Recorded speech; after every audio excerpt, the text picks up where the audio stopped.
Hi, do you know what my thoughts for today? And today, well, I'm going to have positive thoughts about Donald Trump, but for those of you, especially my friends on the left, people who want criticism of Trump, let me just give you a little preview that I do have a very serious criticism of Trump coming up, but not today. Today, well, I did a thought last week, where I think it was last week, where I talked about just a weekend where a lot of good things happened. Two or three, I think it was three good things that happened for the country thanks to Donald Trump. And well, it looks like we had another one of those weekends with maybe more than three. It didn't count them, but they are, well, I want to get to a piece of advice I gave to my Democrat friends some time ago, so I'll just repeat it, which is, it's in the title today's thoughts. You underestimate Trump at your own peril, and they keep doing it all the time. And this is a mistake that they keep making, and I want to help. You know, we feel sorry, we love our Democrat friends. We want to help them out, and these predictions of how bad things, how bad things will be, but also how bad things are right now. The next election will be the midterms, and that's going to be November of 2026. And you're going to have egg on your faces when this early you keep predicting bad things, and then by the time the election comes around, things are good, and you have egg on your face, and you look stupid. You have to or just sour grapes that you just sit there, you sat for 2 years criticizing, just hitting the president over and over and over again rhetorically, and then look how well things turned out. So you're better to wait until a month or maybe 2 months before the election, when it would be too late for any bad thing to turn around. Then you could criticize them for that, and if not, if things are going well, then you have 2 months or a month, whatever, to work out a strategy. But they're always, they jump the gun. They just, and I think it's their base. Their base demands that they just attack Trump again and again and again, and it's obviously not working for them. And this last weekend is a very good example. Now, first of all, take the simplest thing, but obviously a very good thing if you're the family of this American joint citizenship, American-Israeli, but American hostage that Hamas released.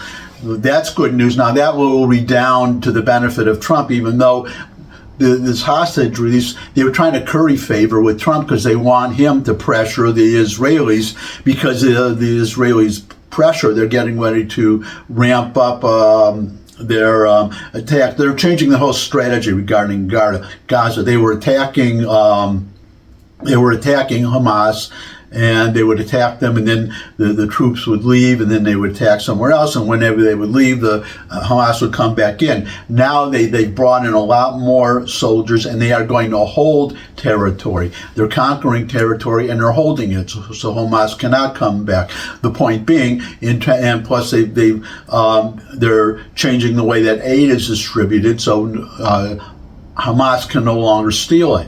So that's hurting them too. The point is that it's this pressure on Hamas that is really responsible for the release of this hostage. But that is, it still redounds to the credit of the president. Now, also, he's going to the Middle East. He's going to be in Saudi Arabia, and I think Qatar, and maybe another country. Interestingly, he won't be stopping in Israel.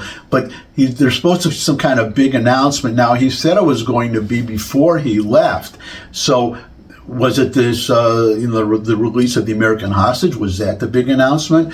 I was hoping that it would be the Abraham Accords, that another country maybe, would really be really big if it turns out to be Saudi Arabia. So maybe that's not on the burner. But he's going to the Middle East, and that it looks like there'll be positive results from there. Now, over the weekend, you had the meeting. Scott Bessent met his counterparts in Switzerland, the Chinese counterparts, and it looks like there's very good. The stock market today is soaring, and now this is, for you Democrats out there, because when he, this quote Liberation Day, when Trump announced all these tariffs, and the market just dropped like a rock, and then you had the Democrats see what he did, see the damage and all. Well, the stock market, it is now back up to where it was. It's soaring. What is it right now? The Dow. I'm looking at the futures, but the Dow, not the Dow, the S&P 500, up 170 points. That is big. That is big. And I mean, you rarely see something, like 20 points, 40 points, maybe. If it's like 60, 70, 80 points, that's really good. This is 170. The Dow is up over 1,000 points in one day. Most people follow the Dow. That's very big.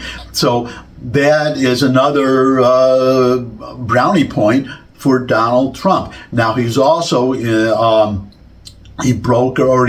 he got, Pakistan and India they're both nuclear powers, and they were about to go to war, and Trump got them to agree to a ceasefire. The way he did that was he said, well, we would increase trade. I understand it would increase trade with both countries. In other words, providing a financial incentive. So there you have ceasefire between India and Pakistan. We'll see how that works out. And now Putin and Zelensky will be meeting, Russia and Ukraine, meeting in Turkey for direct face-to-face, no intermediary, face-to-face negotiations, which Trump had been insisting, urging and threatening sanctions. Well, there are already sanctions, but to increase the sanctions on Russia. Now, there is bad news in that. This is where this will be a future thought, but this is, I think, the president, just to give you a brief preview, he's very naive on this Russia and this Russia and the Ukraine thing. I don't expect much from these talks, but they are meeting, and that is a positive point for Trump. Now, brownie point for Trump, another credit that he gets. Now, the big one that he announced this morning, the day before you're seeing this, I record these the day before you're seeing it, is this executive order that he signed to reduce drug prices. Now, it could be challenged in court, but maybe not, because the pharmaceutical companies, I would have thought they would have been against this, but they're again, looking at the stock market, the pharmaceutical stocks seem to have gone up. So at least the investment community, they think that this is a good thing. Though what he's doing is, in case you didn't know, you probably read about this, though it's been reported a few times, but we pay much more for drugs that are developed in the United States by American companies than they do overseas. Other countries, such as England, there was one product that he mentioned. One thing was a weight loss drug. Trump has a friend, I guess, a fat friend who was in England, and he bought an American, went to fill the prescription and got a weight loss drug, and it was $88. He said it's $1,300 in the United States. Now, the way it has been is that these other countries, they're welfare states, but now if they were subsidizing drugs, by paying the government of these these European countries paying what we pay, but then the government buying them and then reselling them at a lower price and absorbing the difference, that would be one thing.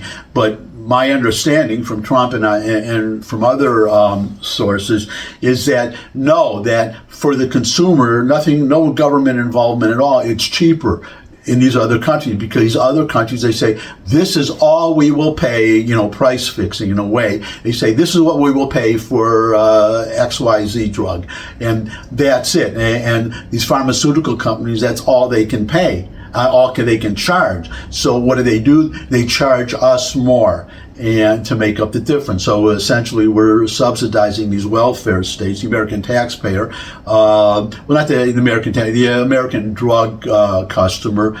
Well, taxpayer too, if you're talking about Medicare or Medicaid, right? Because that's the government providing these drugs. But so Trump signed an executive order today, which he said that we can only pharmaceutical companies in this country, the most they can charge for a drug is the lowest price in a developed country. Okay, so he's giving he's cutting slack for other countries, for poor countries where they can't afford it. So he's not being a hard guy with him, but for, say, England, France, Germany, advanced countries, whatever the lowest price that they're paying is the highest price that we can pay. So we'll see how that shakes out. Whether he has a constitutional right to do that, we will have to see. But the point is, it's a brilliant political move because he wants to codify this into law, this executive order, and it will be part of this reconciliation deal that every Democrat is opposing, which, number one, it's already a negative for them that if this bill does not pass, this reconciliation, if the Trump tax cuts are not extended, then never mind. They also there won't be this elimination of taxes on tips and taxes on overtime and taxes on Social Security, and that's so you won't get that. But if you merely don't extend the current tax, the Trump Tax Act from 2017, every American who pays taxes is going to be hit with an enormous tax increase. Now, the question there is, the Democrats, it should be hard enough for them to vote against it right now because all of their constituents are going to have this tax increase, and I don't think the argument, well, the rich people will also get a tax increase, I don't think that's going to hold water. I don't want to get off on that argument, but the thing is, putting this drug, which Democrats always complain about, big pharma and the cost of drugs and all, et cetera, et cetera. So now you have Trump. This in this bill will be this law. It would be a law that would force the lowering of drug prices for Americans. So that's why this is both a good policy move if it's possible, but if it doesn't stifle, I have to add a caveat, research of these drug companies to come up with. They say, well, we have to charge a lot and do all these things because the money that it costs us to research new drugs, and most of them don't pan out and cost billions of dollars. So if it reduces research, then that's a negative, but that remains to be seen. But for right now, for Democrats to are they really going to vote against keeping taxes where they are, never mind cutting taxes, just keeping taxes where they are for their constituents to prevent them from going up? And number two, are they going to vote against lowering drug prices? And I would have to say that would be very tough for Democrats to do. So that's why I say good policy move and a very brilliant political move too. That Trump is doing this, A, and B, that he's doing it right now while the reconciliation bill is being marked up, and the day draws closer that the Democrats are going to have to vote on it. Will they really? I mean, some of them will, I guess, in safe districts, but the ones in swing districts and iffy districts, do they really want to go on record against all this? So we'll wait to see. But a brilliant move from Donald Trump once again, and I'll just end as I began. Democrats, you're underestimating him at your own peril. He's smart. Number one. Number two, he's smarter than you are, and you better keep that in mind. And that's my thought for today. Thanks for stopping by. If you could subscribe, that would really be great. Share this video with anyone you think would benefit from it. Your comments always welcome in the comment section below the video. If you could subscribe, that would really be great. But most of all, come back and see me again. I'd love to see all of you again. And until I do see all of you again, bye.